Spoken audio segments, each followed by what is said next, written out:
ও আল্লাহ, আল্লাহ আমাকে বাঁচাও আল্লাহ। তীব্র যন্ত্রণা আর আর্তনাদে দিন কাটছে মোস্তফার। প্রস্রাবের রাস্তা দিয়ে ঝরছে পুজ আর রক্ত। 24 ঘন্টায় মাত্র 2 থেকে 3 ঘন্টা সামান্য স্বস্তি, বাকি সময় যেন নরক যন্ত্রণা। আমার এই পাগল হয়ে যায় আমি। ইঞ্জেকশন দেওয়া লাগে, প্যাথেডিন দেওয়া লাগে, যেটা নেশার ওষুধ। আমার ব্যথা কমানোর জন্য আমার কোনো ওষুধ নাই। নাটোরের বাগাতিপাড়া উপজেলার সাইলকোনা গ্রামের তরুণ মোস্তফা কৃষক সাইদুর রহমান ও রাবেয়া বেগম দম্পতির একমাত্র ছেলে। মোস্তফা সংসারের হাল ধরতে ঢাকায় পোশাক কারখানায় কাজ করতেন। চলতি বছরের শুরুতে হঠাৎ অসুস্থ হয়ে পড়লে চিকিৎসকের শরণাপন্ন হন। চিকিৎসক জানিয়েছেন বিরল শারীরিক গঠনের কারণে তার শরীরে রয়েছে 3টি কিডনি।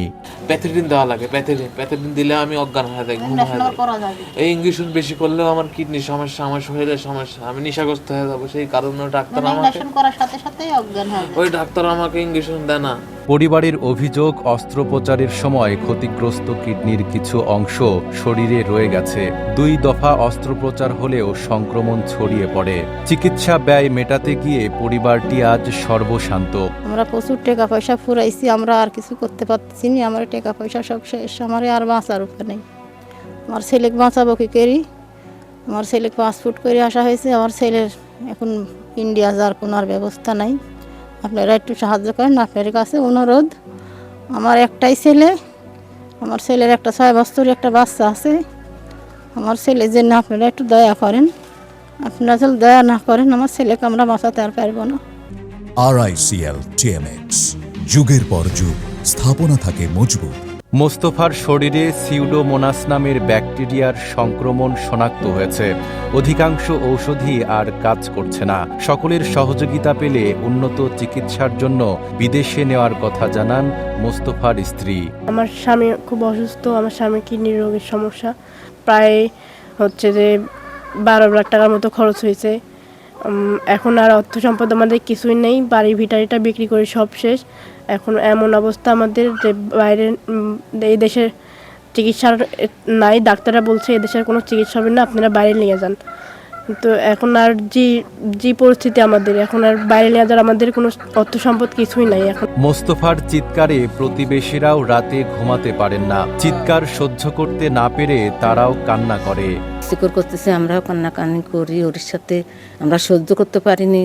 যখন কান্নাকাটি করে সেখন আমরা সহ্য করতে পারি না। রাতের পর রাত আমরা বসে থাকি, দেখি, কান্না করি আমরা ওর সাথে। কি করব, আমার তো হাতের কিছু করার নাই যে আমরা সেই হয়তো করবো। তা আপনারা একটু সাহায্য করেন, আমার ভাইটা যেন বেঁচে থাকে। আমার ভাইটার খুব কষ্ট, আপনারা একটু দেখেন।